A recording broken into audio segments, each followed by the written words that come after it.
ये कानून हमें हटाने। कौन से कानून लाने हैं? भारत में पहले एक न्याय व्यवस्था चलती थी, उसका एक नाम लेके उदाहरण देता हूं।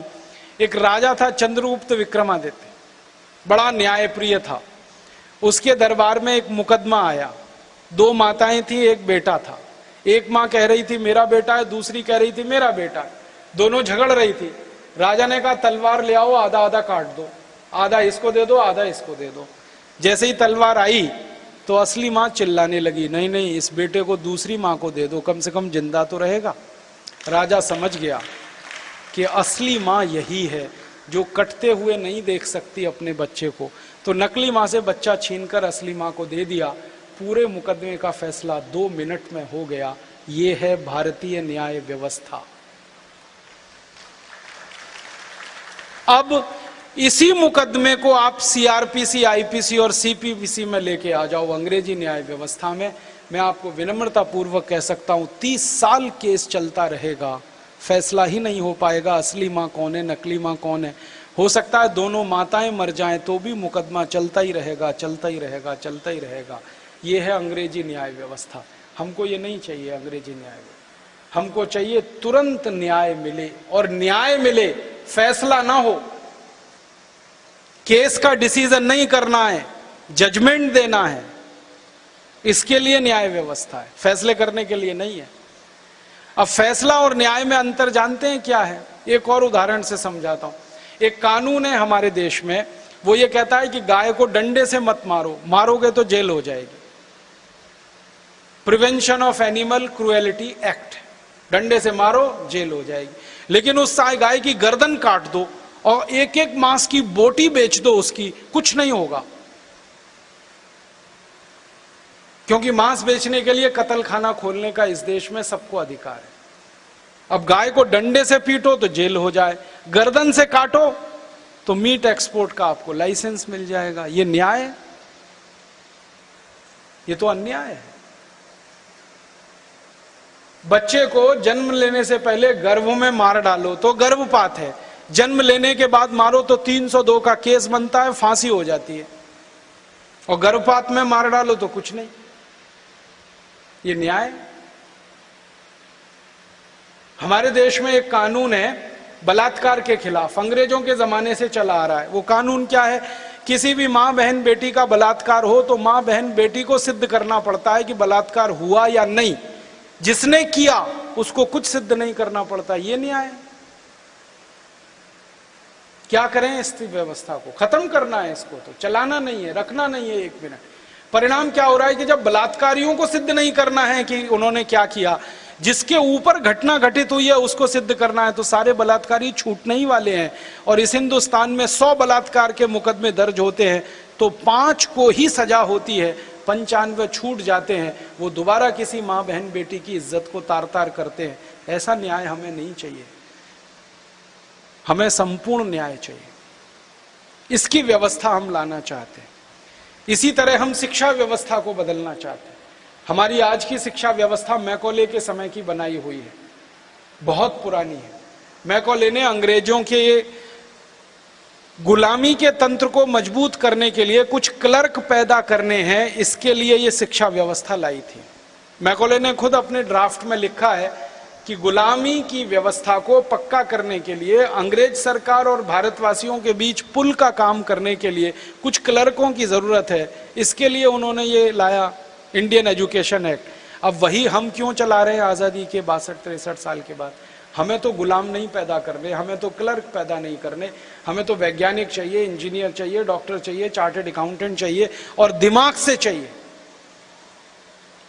इसलिए शिक्षा व्यवस्था बदलनी है, और शिक्षा व्यवस्था की भाषा भी बदलनी है। हम अभी अंग्रेजी में पढ़ते और पढ़ाते हैं जो दुनिया का कोई देश नहीं करता।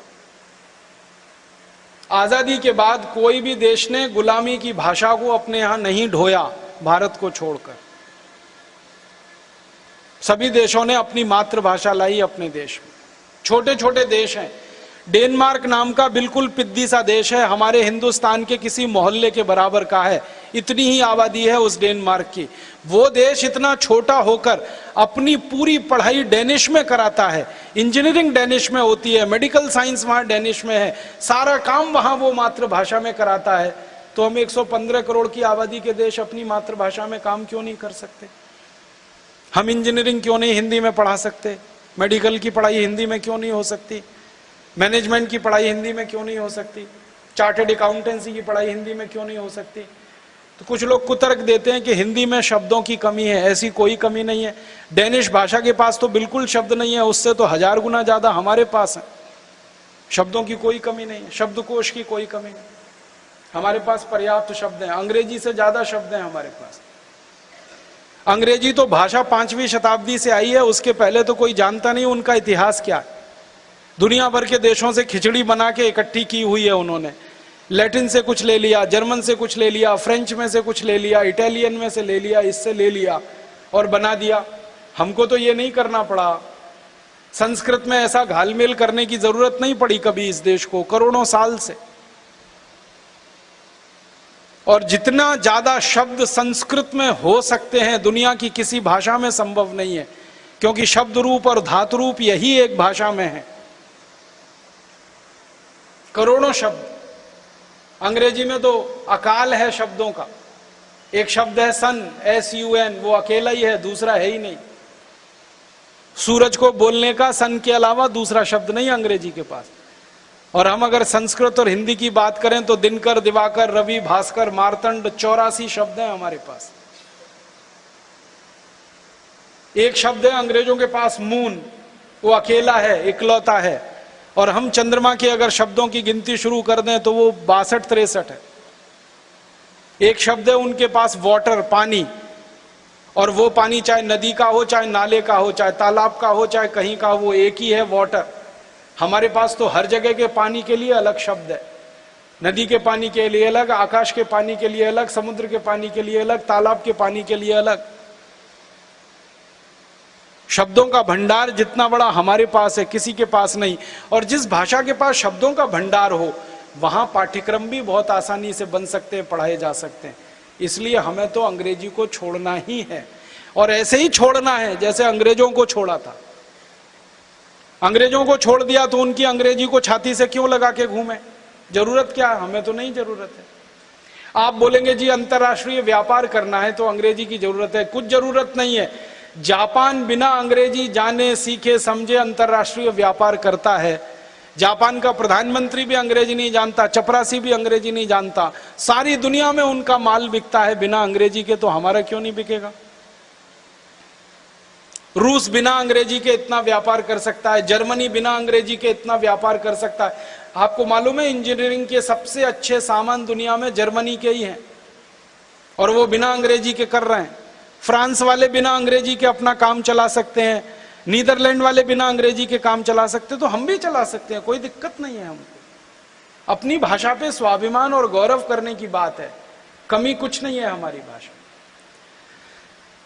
मुझे तो दुख होता है कि हम हिंदुस्तानी अंग्रेजी के चक्कर में फंस के ना तो हिंदुस्तानी रह गए ना अंग्रेज बन पाए, बीच में हो गई खिचड़ी हमारी।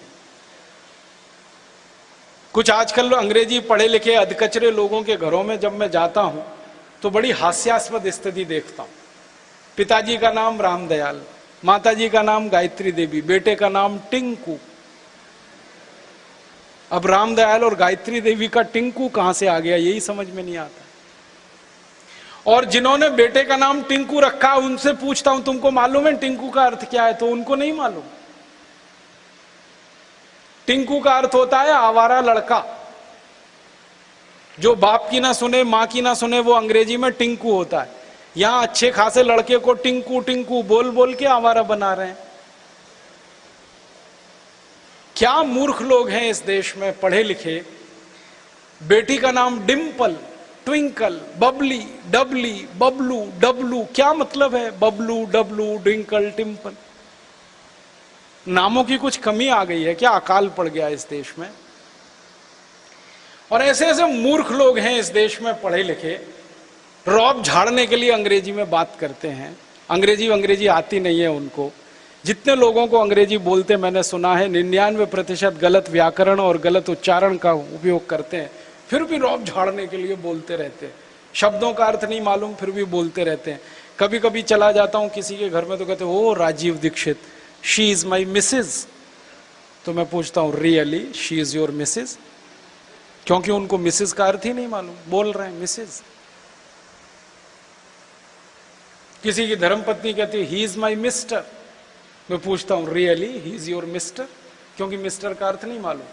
ये मिसेज और मिस्टर अंग्रेज सभ्यता में से पैदा हुए दो शब्द हैं।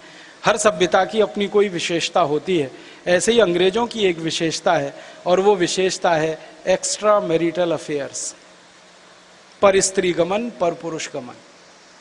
इंग्लैंड में कोई ऐसा नहीं मिलेगा पुरुष जिसके 20-30 महिलाओं से कम से संबंध रहे हों, और एक महिला नहीं मिलेगी जिसके 20-30 पुरुष से कम से संबंध रहे हो। वो एक से संतुष्ट हो ही नहीं सकते, उनको 20 लगते हैं।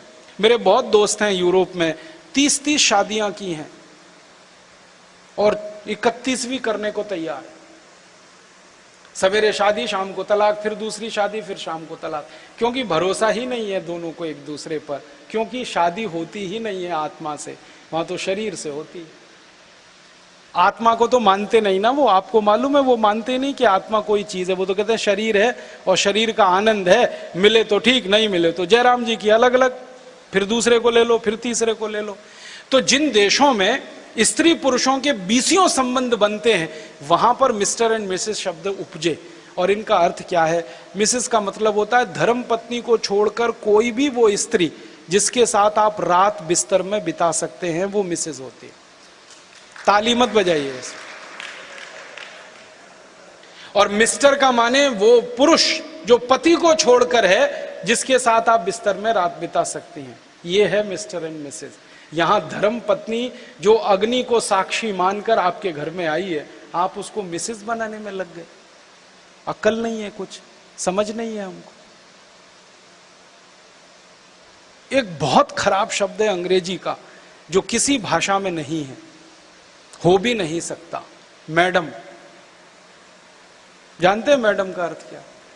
यूरोप में और इंग्लैंड में विशेष रूप से वैश्या घर को चलाने वाली जो मुख्य संचालिका होती है, उसको मैडम कहते हैं।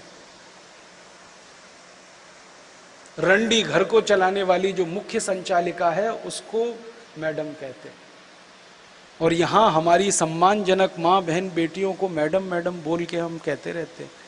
अक्ल नहीं है, समझ नहीं। और मां बहन बेटियां भी कहती है मैडम बोलो मुझे। समझ तो लो पहले कि मैडम का अर्थ क्या है। ये अधकचरा ज्ञान हमारा। अंग्रेजी अगर ठीक से जानी होती, समझी होती, पढ़ी होती, अंग्रेजी का इतिहास पढ़ा होता, शब्दों का इतिहास पढ़ा होता, कहां से ये शब्द निकले हैं, क्यों निकले हैं, हर एक शब्द के पीछे कोई इतिहास है और उनकी कोई सामाजिक और सांस्कृतिक व्यवस्था है, उसमें से वो शब्द पैदा होते हैं। एक शब्द आया फादर इन लॉ और दूसरा मदर इन लॉ। ये ससुर नहीं होता, वो कोई दूसरी चीज है उनके यहां। आपको मालूम है शादी वहां कॉन्ट्रैक्ट है, आत्माओं का संबंध नहीं है। और हर कॉन्ट्रैक्ट कानून से बंधा हुआ होता है। इसलिए फादर इन लॉ है, इसलिए मदर इन लॉ है, इसलिए ब्रदर इन लॉ है, इसलिए सिस्टर इन लॉ है, क्योंकि ये सब कॉन्ट्रैक्ट से बंधे हुए हैं और कॉन्ट्रैक्ट लॉ से बंधा हुआ है। भारत में ये नहीं है। हमारे यहां तो ससुर और सास माता पिता के समान है, आत्मा से हमारा बंधन है उनका। हम मूर्खों के मूर्ख फादर इन लॉ बताते रहते हैं, ये ससुर है फादर इन लॉ। जीभ फटती है हमारी ससुर कहने में और फादर इन लॉ कहने में गर्व। मूर्खों के मूर्ख हैं सच में। मेरा यही कहना है, अंग्रेजी इस्तेमाल करो तो पूरी तरह से जान लो, समझ लो, फिर इस्तेमाल करो तो अपनी मूर्खता पे हंसी तो नहीं आए। कम से कम मूर्खता करो तो समझ के करो, और जब समझ नहीं है तो फंसना क्यों उसमें। कुछ ऐसे मूर्खता की चीजें हैं अंग्रेजी में, पीयूटी पुट, ब्यूटी बुट, और अगर ब्यूटी बट तो पीयूटी पट, सीयूटी कट, ब्यूटी बट तो पीयूटी पट क्यों नहीं होना चाहिए बताइए मुझे। और अगर पीयूटी पुट तो ब्यूटी बुट और सीयूटी कुट क्यों नहीं होना चाहिए? कोई उत्तर नहीं। एक अंग्रेजी का शब्द है केमिस्ट्री, तो CHEMISTRY, केमिस्ट्री, ठीक है। तो यहां क्या है, CH का है, तो चोपड़ा में CHOPARA, चोपड़ा में तो कोपड़ा होना चाहिए। अगर केमिस्ट्री में केमिस्ट्री हो सकता है तो चोपड़ा में कोपड़ा क्यों नहीं होना चाहिए? और कोपड़ा का चोपड़ा हो रहा है तो केमिस्ट्री का चेमिस्ट्री क्यों नहीं होना चाहिए? कुछ जवाब नहीं। कहीं सी का है, कहीं सी चा हो जाता है, कहीं सी सा हो जाता है, कुछ अतई पता नहीं है कहां सा, कहां का, कहां चा। हमारी संस्कृत में तो नहीं होता, कहीं भी हिंदी में भी नहीं होता। ये अधकचरे अंग्रेजी पढ़े लिखे लोग क्या सिखाते हैं अपने बच्चों को? वो सिखाते हैं, मैं किसी के घर में घुसता हूं, ये अक्सर मेरे साथ होता है, कहते हैं बेटा अंकल आए हैं, जरा पोयम तो सुनाओ। तो मैं कहता हूं भाई ये अंकल कौन है? मैं चाचा हो सकता हूं, मामा हो सकता हूं, ताऊ हो सकता हूं, फूफा हो सकता हूं, मौसा हो सकता हूं, कुछ भी हो सकता हूं, ये अंकल कहां से हो गया? मुझे तो समझ में नहीं आता अंकल है कौन। चाचा, मामा, काका, मौसा, फूफा हमारे यहां तो निश्चित शब्द है ना। और किसी के भी घर में घुसो, मामा हो जाओ तो कितना अच्छा, नहीं तो चाचा हो जाओ। ये अंकल होने की जरूरत क्या है? वो अपने बच्चों को कहते हैं अंकल आए हैं, तो फिर वो सुधारते, अच्छा भाई चाचा कहलवाएंगे, मामा कहलवाएंगे। फिर वो कहते हैं पोइम सुनाओ, कविता नहीं पोइम सुनाओ। अब कविता और पोइम में जमीन आसमान का अंतर है, वो बताता हूं अंतर क्या। वो बच्चा टेप रिकॉर्डर की तरह से चालू हो जाता है, rain rain go away come again another day little baby wants to play. अब बच्चे को पूछता हूं तुमको मालूम है इसका अर्थ क्या है? Rain rain go away come again another day. कहता मालूम नहीं। किसने सिखाई? मम्मा ने सिखाई। मम्मा को पूछा अर्थ मालूम है? रेन रेन गो अवे, नहीं मालूम। किसने सिखाई? उनके टीचर ने सिखाई। टीचर को पूछो रेन रेन गो अवे, अर्थ मालूम नहीं है, भेड़िया धसान लगा रखा है, रटा रहे हैं रटा रहे हैं रटा रहे हैं। फिर बच्चे को जब मैं समझाता हूं देखो इसका अर्थ है बारिश बारिश तुम चली जाओ, मत आओ, क्योंकि मुझे खेलना है। अब बारिश चली जाए, वो यहां ना आए, और ये ईश्वर से प्रार्थना के रूप में बच्चा कहे, और करोड़ों बच्चे ये कहें ईश्वर ने सुन ली तो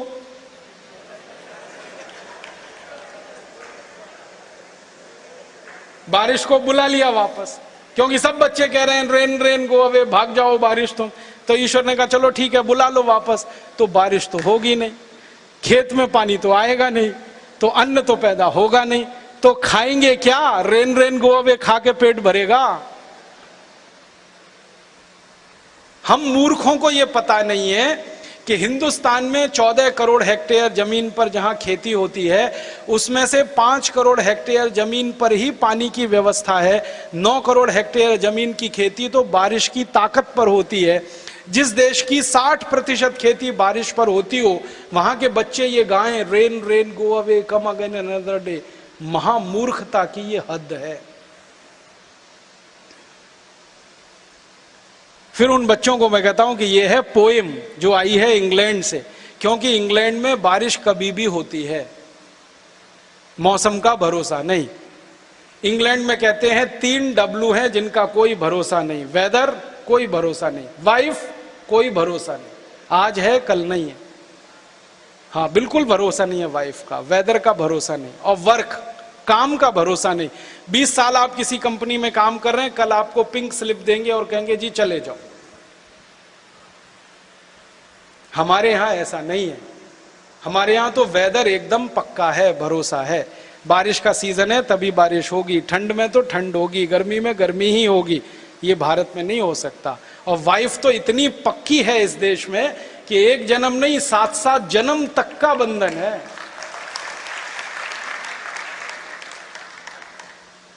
तो हमको ये अंग्रेजियत में जाने की जरूरत नहीं है। फिर आप बोलेंगे जी भारत के बच्चों को क्या सिखाना चाहिए? कविता सिखाइए।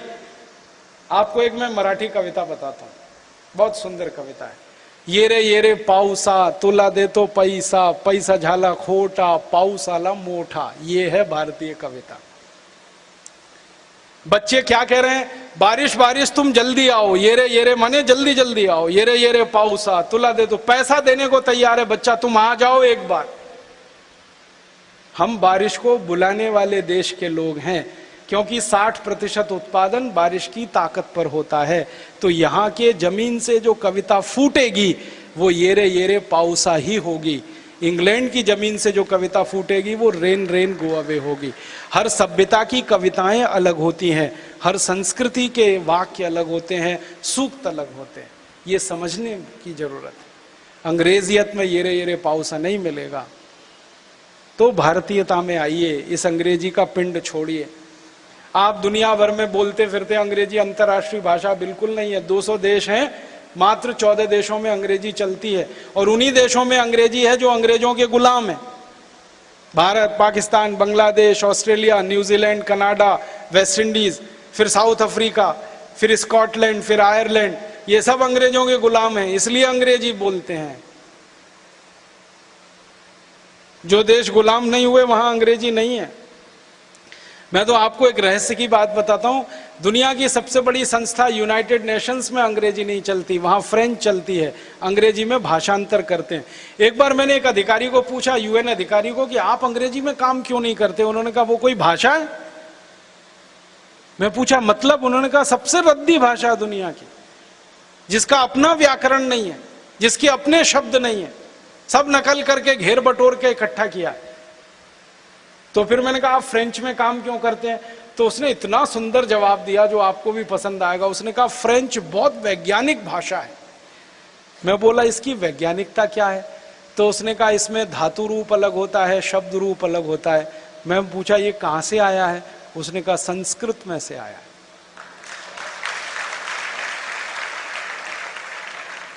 क्योंकि दुनिया में एक ही भाषा है संस्कृत, जिसके धातु रूप, जिसके शब्द रूप, और आप जानते हैं कितनी विशेष भाषा है कि आपकी क्रिया बदलती रहती है हर क्षण आपके संज्ञा के हिसाब से। मैं जाता हूं, वे जाते हैं, तुम जाते हो, तीनों में ही अलग, किसी भाषा में नहीं होता। इसलिए जब इतनी अच्छी भाषा अपने पास है संस्कृत, और अब सब वैज्ञानिक कहने लगे हैं कि सबसे ज्यादा वैज्ञानिकता संस्कृत में है, शब्दों की संख्या संस्कृत में है, तो क्यों अपनी संस्कृत को क्यों ना अपनाएं? हिंदी को क्यों ना अपनाएं? मराठी, तेलुगु, तमिल, कन्नड़, मलयालम को क्यों ना अपनाएं? इस देश में क्यों विदेशी भाषा का मोह करें? इस मोह को तो छोड़ना पड़ेगा और इसको तो खत्म करना ही पड़ेगा। भाषा को हमारे देश में वैसे ही तय करने की जरूरत है जैसे अंग्रेजों के साथ हमने तय किया था।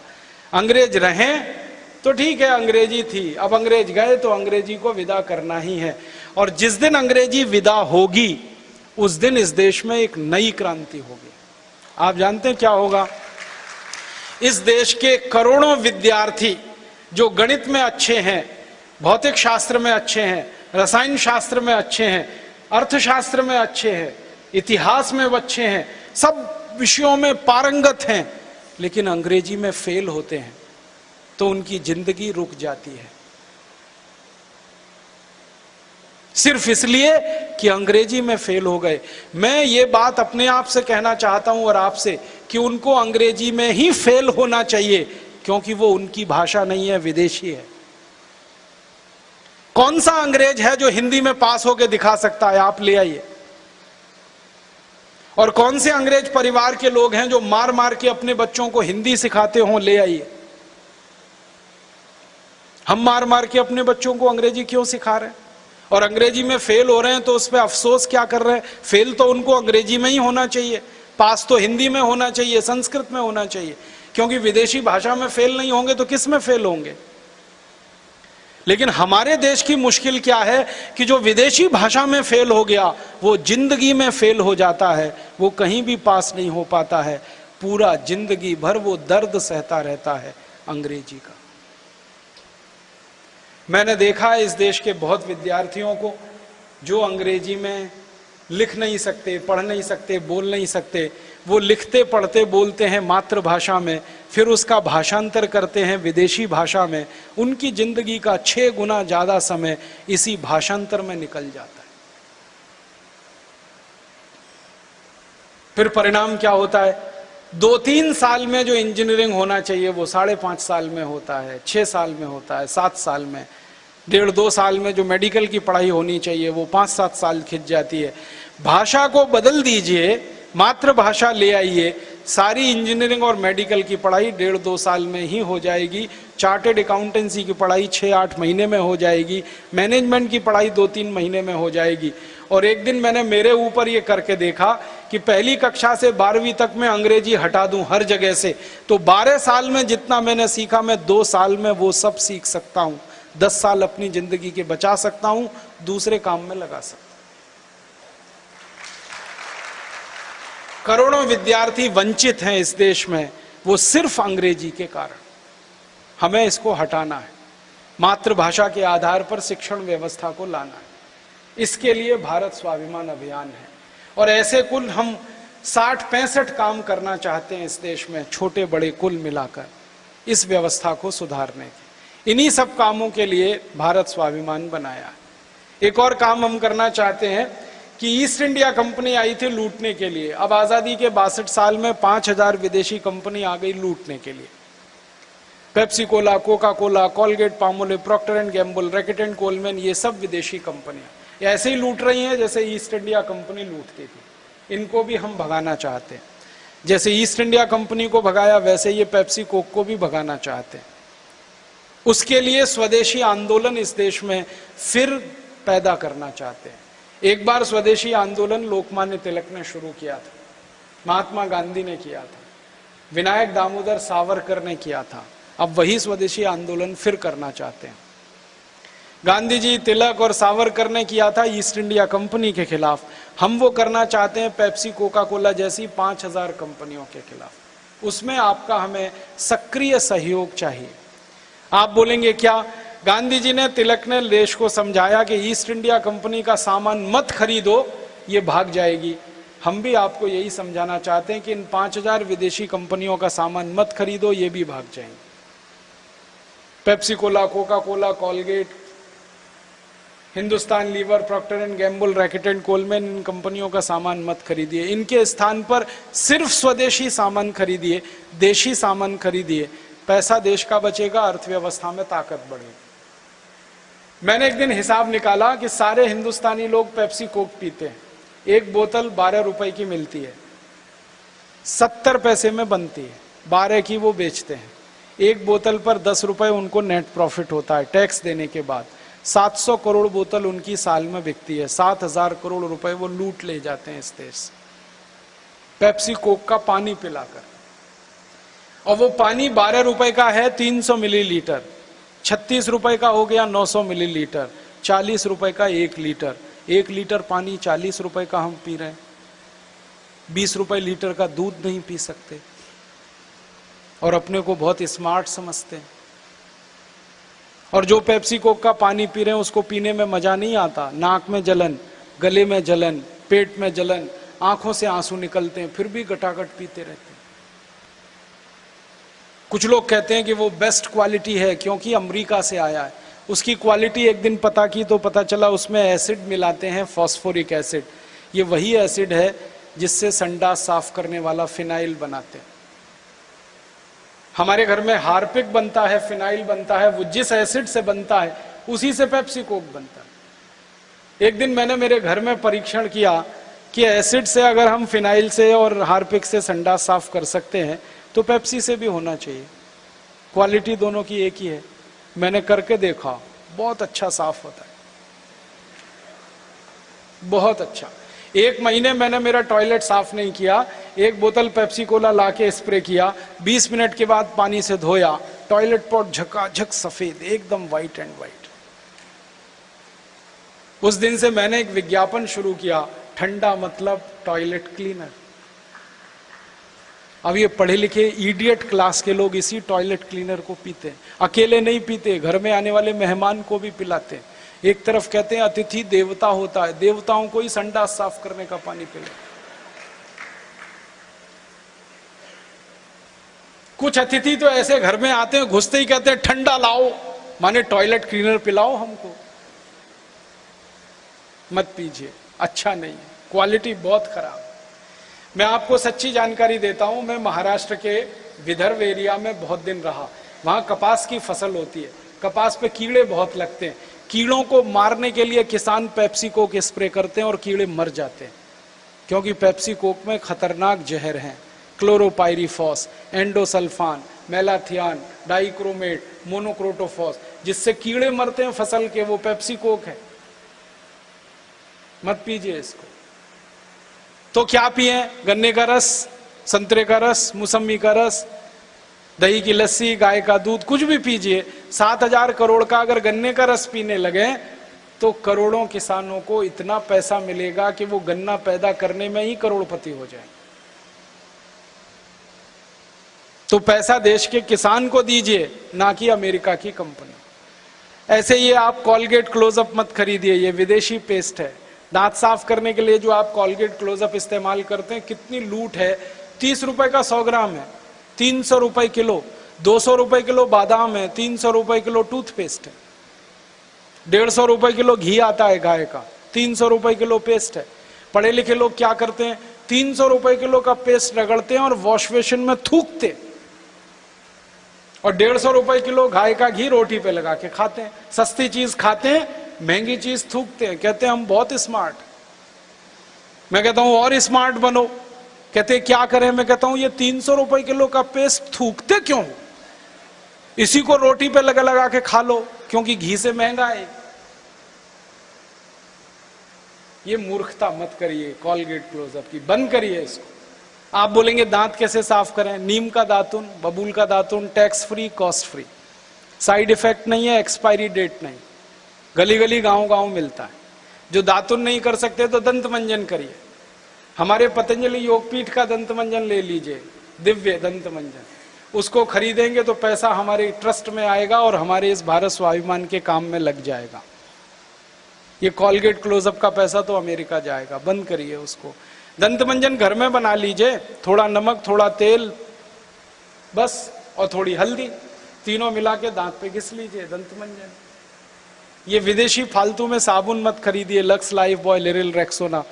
मुझे तो ये दुख होता है, 40 रुपए का 100 ग्राम एक साबुन आता है इस देश में, डव, 400 रुपए किलो, और लोग नहाते हैं और पानी में बहाते हैं उसको। 400 रुपए किलो। 200-250 रुपए किलो बादाम नहीं खा रहे हैं, 400 रुपए किलो साबुन रगड़ रहे हैं। क्यों फालतू पैसा खर्च कर रहे हैं? आप बोलेंगे नहाएं कैसे? चने के आटे से नहाइए, बेसन से, मुल्तानी मिट्टी से नहाइए, दूध से नहाइए। हमारे देश में महाशिवरात्रि आती है तो शंकर जी को दूध से नहलाते हैं कि नहीं? तो भगवान नहा सकते हैं तो भक्त क्यों नहीं नहा सकते दूध से?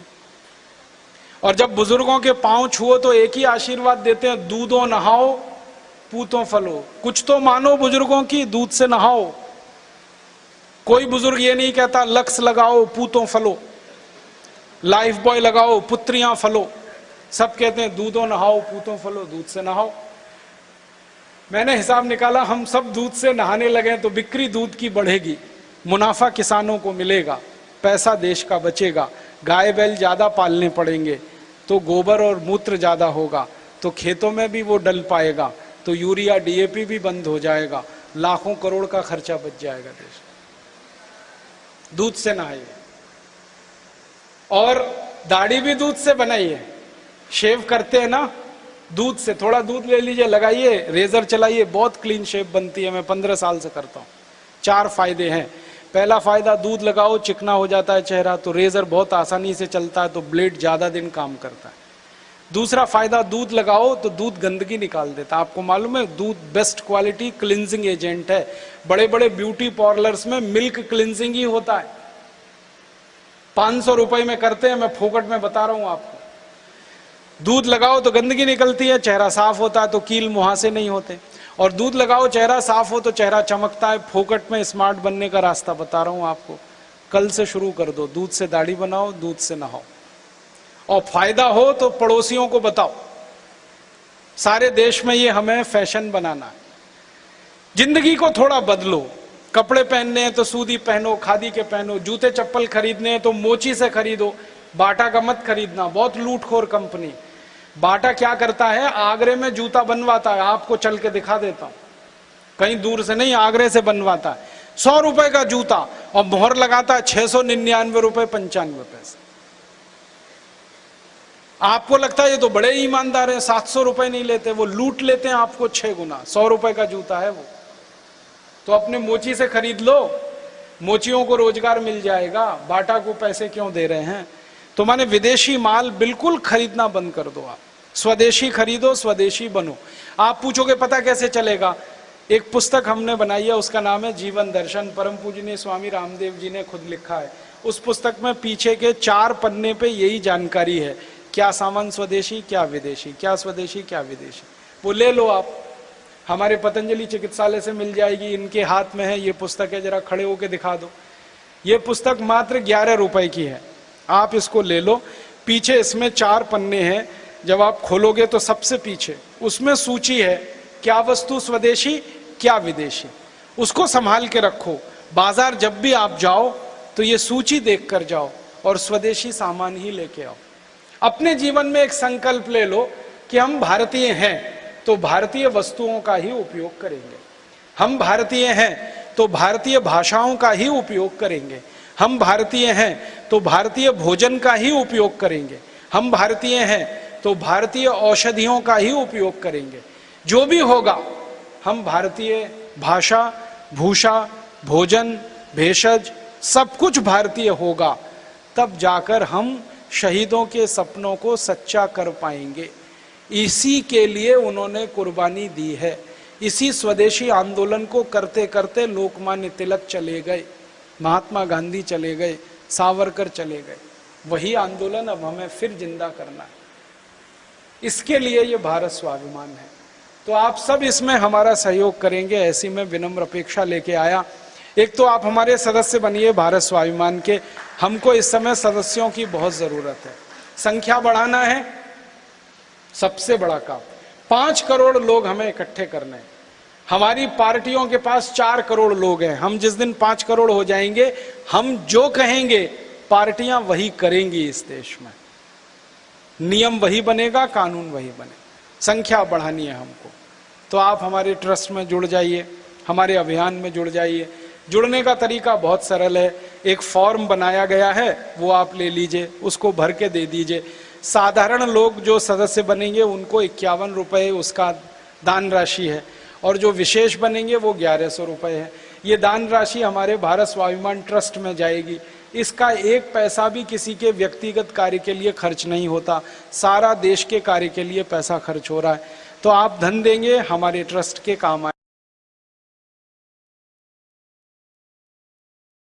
और स्वदेशी वस्तुओं का उपयोग करेंगे तो देश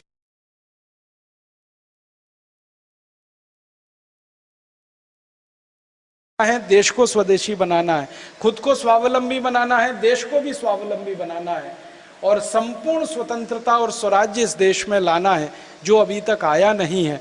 इन्हीं उद्देश्यों की पूर्ति के लिए हम सब प्रयास करें, एक साथ मिलकर। ईश्वर हमारे प्रयासों को जरूर कामयाब करेंगे, क्योंकि जो अपनी मदद करते हैं ईश्वर उनकी मदद जरूर करते हैं। जो खुद खड़े होते हैं ईश्वर उनको जरूर मदद करते हैं खड़ा करवाने में। और मुझे ऐसा लग रहा है कि आने वाला समय कुछ ईश्वर की योजना का हिस्सा है कि ऐसी शक्तियां इकट्ठी हो रही हैं। एक सन्यासी को क्या जरूरत थी ये सब करने की? वो तो योग प्राणायाम में अपने लगे हुए थे। उनको लगता है कि नहीं, देश भी अच्छा होना चाहिए, योग प्राणायाम से हम अच्छे हो जाएं, फिर देश को भी अच्छा बनाना है। फिर उनके साथ दूसरे लोग जुड़ना शुरू हो गए। अभी 70 से ज्यादा संगठन हैं जिन्होंने भारत स्वाभिमान को पूरी तरह से अपना सहयोग देने का संकल्प व्यक्त किया है। थोड़े दिन में वो 100 हो जाएंगे, 150 हो जाएंगे, संख्या बढ़ती जाएगी। आप भी इसमें आ जाइए तो आपकी आत्मा को भी थोड़ा संतोष होगा। मेरा तो आपसे विनम्रता पूर्वक एक ही कहना है कि आप हमारे साथ आ जाएंगे, हम ये काम थोड़ा जल्दी कर पाएंगे। आप नहीं आएंगे तो भी काम तो हम करेंगे यही, बस इतना है कि थोड़ा देर में होगा। आप आएंगे जल्दी होगा, नहीं आएंगे तो भी होगा, देर में होगा। आप आ जाएंगे तो गर्व से आप कह पाएंगे कि जब भारत स्वाभिमान का अभियान चला था तो हम भी इसमें शामिल थे। जैसे हम आज गर्व से कहते हैं ना, मेरे दादाजी 1942 की लड़ाई में जेल गए थे, छाती चौड़ी करके बोलते हैं ना, ऐसे ही आपके बच्चे बोलेंगे कि मेरे मामा माता पिता भी भारत स्वाभिमान के अभियान में शामिल थे। और जो शामिल नहीं हुए तो आपके ही बच्चे आपको गालियां देंगे और आप जवाब नहीं दे पाएंगे कि तुम क्या कर रहे थे जब भारत स्वाभिमान चल रहा था। आपको तय करना है, रास्ता बिल्कुल स्पष्ट है, या तो आप साथ में आ जाइए, नहीं तो हमारे विरोधियों के साथ चले जाइए। हमें कोई गम नहीं है, क्योंकि हमें मालूम है जीत हमारी होने वाली है, सार्थकता हम लाने वाले हैं, सफलता हमको मिलने वाली है। ये बोलकर मैं आपका आभार व्यक्त करता हूं, धन्यवाद देता हूं, आपने बड़े ध्यान और शांति से सुना। एक छोटी सी जानकारी देना चाहता हूं कि सदस्य बनने के लिए फॉर्म यहाँ मौजूद हैं हमारी स्थानीय पतंजलि समिति के पास, ले लीजिए, भरपूर है, कोई कमी नहीं है। जीवन दर्शन पुस्तक भरपूर है, वो ले लीजिए, कोई कमी नहीं है। स्टॉल भी है तो वहां से भी मिल जाएंगे। और ये स्वदेशी विदेशी का सूची पत्रक निकाल के घर में संभाल के रखिए, बाजार से सभी सामान स्वदेशी लेके आइए। जो कुछ मैंने बोला है इस विषय पर अगर बार बार कुछ और सुनना हो, मेरे विचारों को, इन्हीं सूचनाओं को, तो इसकी कुछ सीडी बनाई है, MP3 फॉर्मेट में है। आप इस तरफ बाहर जाएंगे तो मेरा एक सहयोगी है, उसके पास है। आप 1, 2, 2-4 सीडियां ले लीजिए, उसकी हजारों कॉपियां करवा लीजिए। मेरा कोई कॉपीराइट किसी सीडी पर नहीं है, सबको कॉपी करने का कंप्लीट राइट है, क्योंकि मैं मानता हूं ज्ञान पर किसी का अधिकार नहीं है। मैंने कहीं से ज्ञान लिया, आपको दिया, आपने मुझसे लिया, किसी और को दिया, तो उसकी हजारों कॉपी कर करके घर घर बंटवा दीजिए। ये विचार जितनी तेजी से और जितनी जल्दी घरों में पहुंचेगा, उतनी ही जल्दी भारत स्वाभिमान का अभियान और हमारा प्रयास सफल और सार्थक होगा। ये कहकर आप सबका आभार, बहुत बहुत धन्यवाद।